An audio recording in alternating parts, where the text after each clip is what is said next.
Guys, welcome to the Florida Treasure Coast Market Update. Today, we're going to talk about average prices in Port St. Lucie. You better get fired up. Guys, I appreciate you joining me. Every Wednesday, I'm here at 12:30 sharing anything about the market that I think you would find interest in. So if there's ever anything that I'm not talking about that you wish I would, just let me know. You can let me know in a comment, a DM, an email, anything you'd like, and I'm more than happy to do a video on it, right?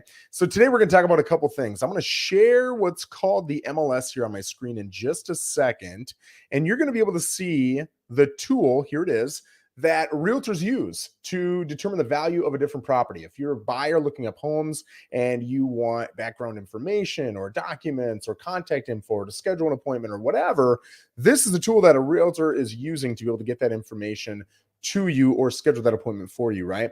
So what I want to do today is I want to go look at Port St. Lucie and I want to look up the average price per square foot, the median price per square foot, and then we'll look up average and median prices as well. Before we do that, I want to talk a little bit about the Zillow Zestimate. And I want to tell you where this kind of stems from or why it popped into my head to talk about this. And I see this all the time, but I'm thinking specifically about a gal from yesterday on Facebook. She had posted photos of her home. She said, hey, it's got this much square footage. Here's some photos. What's it worth? And I thought, oh man, here we go. And I saw attempts from realtors and non-realtors in giving what I would say are probably horrible depictions of value, or at least not educated, right? They could be accurate, but it's a complete guess based on the information provided. And I'll tell you the reason I'm bringing up Zillow's estimates today is that's kind of how the Zillow's estimate works, right? It looks at homes in the rough area of your home that sold within the last whatever amount of time is in its algorithm. Maybe it's 3 months, 6 months, whatever it is. And it's got to have roughly the same square footage. And it's looking to see if you've got, do you have a pool or not? And are you in the water or not? But I'll tell you, it can be very inaccurate. If you've got a cookie cutter house in a cookie cutter neighborhood and you've got exactly 1,911 square feet and a whole bunch of 1,911 square foot homes built the same year by the same builder with the same upgrades and in the same condition, if they all sold, your Zillow's estimate's probably going to be pretty accurate. But if you've got anything unique about your home, you've got a bigger lot, a smaller lot, you're on the water, you've got a pool, you're in a very nice neighborhood that offers more value, right? Maybe you're on a beautiful street. I can tell you in Port St. Lucie, the same house 2 blocks down, just because its neighbors look a lot better or a lot worse, your values are going to change dramatically, right? So if you have anything unique about your home, the Zillow's estimate is going to be thrown off. Why? Because it's an algorithm, it's a mathematical equation, and it's making a lot of assumptions without having a physical person there to see what's going on with both your neighborhood on the outside, your property on the outside, and the inside as well, right? So your neighborhood, you could have a neighbor on both sides of you that have rusted out pickups up on blocks, and there's a guy with his hairy belly sticking out smoking a cigarette in the front lawn all day. That has nothing to do with your house, but guess what? That's going to drag down your values when somebody comes to visit your home, right? With your own property, you can have the best property in the world, but if you don't mow your lawn and you've got 8 inches of grass sticking up there, that'll literally drop the value $10,000 to $15,000 or more on your property, just because people assume if we've got deferred maintenance on the outside that I can see, what deferred maintenance do we have that I can't see?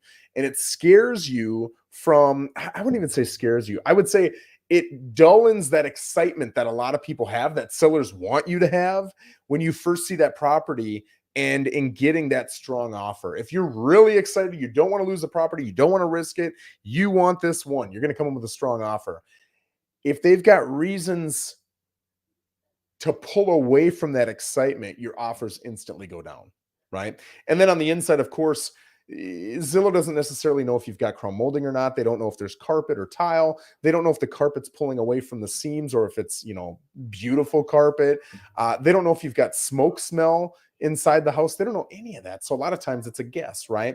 So I say that because if you're thinking, man, I want to know the value of my property, I'm going to go post it on Facebook and ask, you're probably going to get a lot of inaccurate numbers and it's going to create more frustration than clarity, right?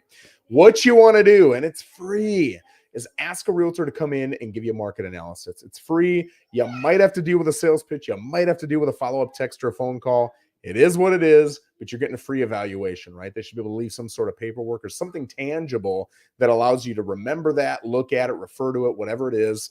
And honestly, if you get the right person, and feel free to use me, I'll gladly do it for free. It takes me 15, 20 minutes. And if you tell me, Joe, I don't want to be called, I don't want to be emailed, I don't know that I want to list my house, I'll let you know when I do. I'm going to mark that in my CMA, which is my database, and I'm not going to contact you, right? So I say this because I want people to make intelligent decisions that incite confidence in them so that they can move forward. Well, I guess there's no other word, confidently, right? So let's look at a couple things today to give you, again, this is broad, right? So it's not going to be incredibly helpful, but I want to give you just a general outlook on, and we'll look in the last 60 days. I'm sorry, 90 days. And I'm not going to go exactly 90 days. Today is 8/2, so we'll go back to 5/2. That's roughly 90 days. And what we're going to look at is, again, 4 numbers. We're going to look at the average price, the median price, the average price per square foot, and the median price per square foot. Why those numbers? Well, price versus price per square foot. Here's why. If you've got a home that's abnormally large or abnormally small, or even if it's normal, you can take that average price per square foot, multiply it by your square footage, and now you know roughly what your home would go for if it was average. If you've got an above average price or home, you know it's going to go for more than that. If you've got a below average home, you know your home's going to go for less than that, right? So it just kind of gives you a little bit of a grip on reality. So closed in Port St. Lucie, and we're going to come down and look at single family homes only. So if you've got a townhouse, a condo, something like that, that's not included here. We've got 1,320 sales. Okay, so divide that out. That's 120. That's 40. That is 440 a month. We got 440 sales a month. Okay. Now I'm going to mark that down because we're going to come back to that in a little bit. Okay, 440 solds. So that's what we've got in the last roughly 90 days. Okay, so now what I want to do is I want to look at the CMA button, use all results, and we're going to come down. By the way, if you've got questions, comments, anything like that, I can't see it right now, but when I come out of the MLS and back at the end, I'll probably talk for 30 to 60 seconds. I'll absolutely look at it, and I will absolutely answer any questions that you've got. So on these solds, you can see the average list price was $435,543. And the average sold price was $427,370. So we can do a little bit of math. And let's go 427,370 divided by 435,543. People are getting on average 98.1% of their asking price. So for every $100,000 you're asking, you can guess that you're going to get $98,123 to be exact for that $100,000, right? That's an average. Now, again, if your home shows well, if it's priced well, if you've got a great marketer, if you've got a great negotiator, there's no reason, especially if you're in a lower price point, that you can't get the price or even a little bit more, right? A lot of people right now are overpriced. So by the time they drop down to reality, they're going to sell. They might even sell for less than that because they're a little bit market worn. I don't want to get into that though. And so compared to their original asking price, yes, it's low, but it's not because the market has, turned. I don't think this market has really turned at all. It's kind of plateaued a little bit. But those people who are not really living in reality price point, when they finally do come down, it impacts the price compared to original price on everything, right? So that's why we're seeing that. So you can see the average square footage is 1,870. I always say between 1,800 and 1,900. And the sold price per square foot is $231.89. $231.89. That is your average, okay? Now, I like looking at, do I got to get out of here? I think I get out of here, yeah. I like looking at medians because, especially in my opinion, on the high end, you get some really skewed data, right? So I'm going to come into sold price per square footage, descending. There are 1,320 options. So the middle is going to be, whatever the average of 660 and 670 is. It's going to take me probably 30 seconds to scroll down to wherever 660 and I said 660 and 670. 660 and 661 are. You can see on the left here, we're at about 371 right now. So we'll get down there. And once we get down there, we can see what the median sold price per square foot is. My guess is it's going to be a hair lower than the 231.89. We're already in the 237s. and we don't have far to go. It might be a hair under, but oh yeah, it's going to be under.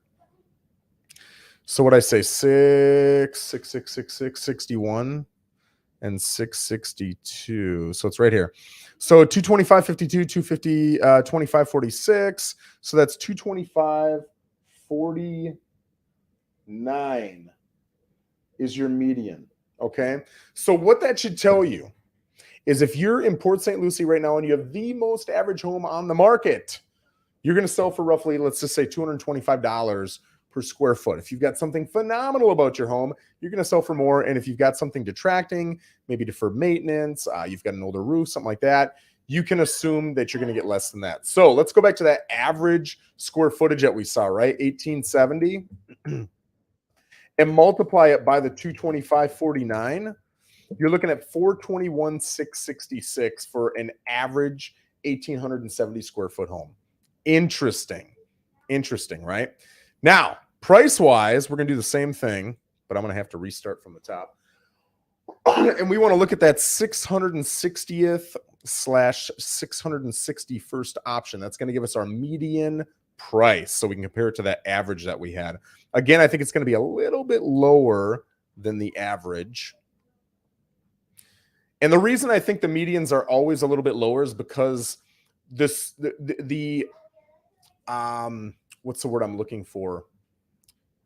The extremities on the high end are greater than the extremities on the low end when it comes to prices, right? If the average is 400 grand, an extreme low price is 275. It's only $125,000 difference. But the extreme on the high end might be 2-3 million. It's a much more extreme difference, right? That's why I think the median price is lower, and that's why I like to use median price. I just think it's more accurate for most people. Now, the median price here is whatever the average of 440, 500, and 400, 165 are. Let's just chalk that up to about 400, 300, right? So a hair over $400,000. And again, I'm doing this because I forgot. If we come in and compare that to the average price, we've got 427,370, right? So that's about a $27,000 difference looking at averages versus medians. Really important to know. So if you're looking at your property and you're trying to say, hey, what's my property worth? Again, I cannot push this enough. I really think you're going to want to get a professional in there to take a look at it. You want to, do I smell the smoke? Do I see chrome molding? Does it have a pool? Is the pool well maintained? What do the neighbors look like? What kind of community are we in? All these different things are very important when it comes to your value. And if you're a seller, I hear it all the time. I've got a laundry list of things as a seller that I want to share with you, Mr. Realtor, on how amazing my house is. Listen, Zillow doesn't see the majority of that stuff, right? They can't use all their senses because it's a robot. So absolutely get a free valuation. Nobody should be charging you for that when it comes to realtors. A free value. Let me take that back. Can they charge you? Yes. But I'm telling you, there's enough highly competent professionals that'll do it for free because they want to earn your business, and they want to do it by showing you they're willing to work for it, right? Not just say, hey, give me the money because I'm amazing. I want to work for it. I want to earn your business. I want to earn your trust. You should be able to get it done for free. So guys, there you go. Again, if you've got any questions, anything like that, always reach out. Thanks for joining me today. And if you've got any topics you want in the future, let me know. We'll make it happen. Have an absolutely phenomenal rest of your